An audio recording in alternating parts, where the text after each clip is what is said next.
জি sir. বিসমিল্লাহির রহমানির রহিম।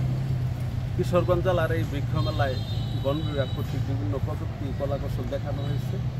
বিশেষ করে বনায়ন, পুকুর ধারে কী গাছ করবেন, বসত বাড়িতে কীভাবে করবেন এবং রাস্তাঘাটে এই যে দেখেন এই যে এখানে দেখানো হয়েছে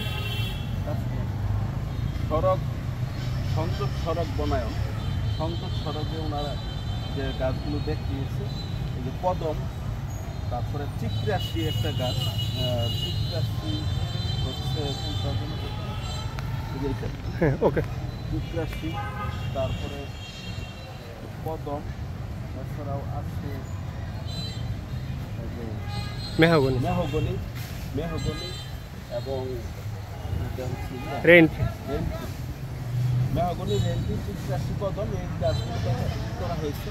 আগে দেখা যেত যে রাস্তার পাশে বেশিরভাগ রেন্টি ছিল, এখন রেন্টিটা একটু কমিয়ে ফেলা হচ্ছে। কারণ হচ্ছে যে রেন্টি গাছে পানি পরে রাস্তায় অনেক সময় হয়ে যায়, সেজন্য যে সকল গাছগুলো ডালপালা কম, চিকরাশি, কদম এগুলা ক্যানোপিটা কম, সেজন্য এগুলা রাস্তায় এখন তারা উৎসাহিত করতেছে।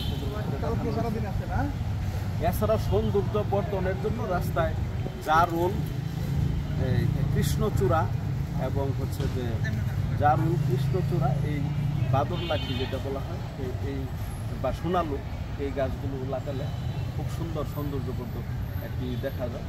আর এদিকে একটু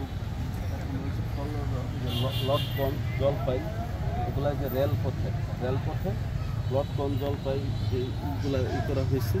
আর পুকুর পাড়ে বনায়ন, পুকুরের চারপাশে এগুলা গাছপালা থেকে পানিতে পাতা কম করে সেজন্য ছোটো ক্যানোপির গাছগুলা এখানে দেখানো হয়েছে। এবং ওষুধি, হরিকপি, মেহগনি, এছাড়াও সোনালু, এই যে সড়ক বনায়নে সোনালু এটা বলেছি, এছাড়া বকুল, পেঁপে, নীল। একটা বাড়িতে যদি এরকম কিছু ফলক, কিছু বনজ এবং ওষুধি গাছগুলো থাকে তাহলে কিন্তু সেটা সুন্দর হয়। আর ওইখানে প্রাকৃতিক বনাঞ্চল দেখানো হয়েছে, বিভিন্ন প্রকৃতি, এখানে বিভিন্ন জীবজন্তু থাকবে এবং বিভিন্ন ধরনের গাছপালা, প্রাকৃতিক বনায়ন, যে নিম, পদ্মেল, এই বিভিন্ন ধরনের গাছপালা। সুতরাং আমরা যদি একটা বাড়িকে সুন্দরভাবে সাজাতে চাই, সেই জন্য বাড়িতে আপনার ফলক, বনজ এবং ওষুধ এই বিভিন্ন জাতের সংমিশ্রণে আমরা যদি সঠিক পরিকল্পনা করে একটা বাড়িকে সাজাই তাহলে সেই বাড়িটা সুন্দরভাবে ফুটে উঠবে এবং সেটা আমাদের কাজেও লাগবে বেশি। এছাড়াও রাস্তার পাশে, রেল লাইনের পাশে পরিকল্পনা করে যদি সাজানো হয় তাহলে সেটা সুন্দর হবে। সুতরাং আশা করি ভিডিওটা আপনাদের যদি ভালো লাগে শেয়ার করে দেবেন, সবাইকে দেখার সুযোগ করে দেবেন।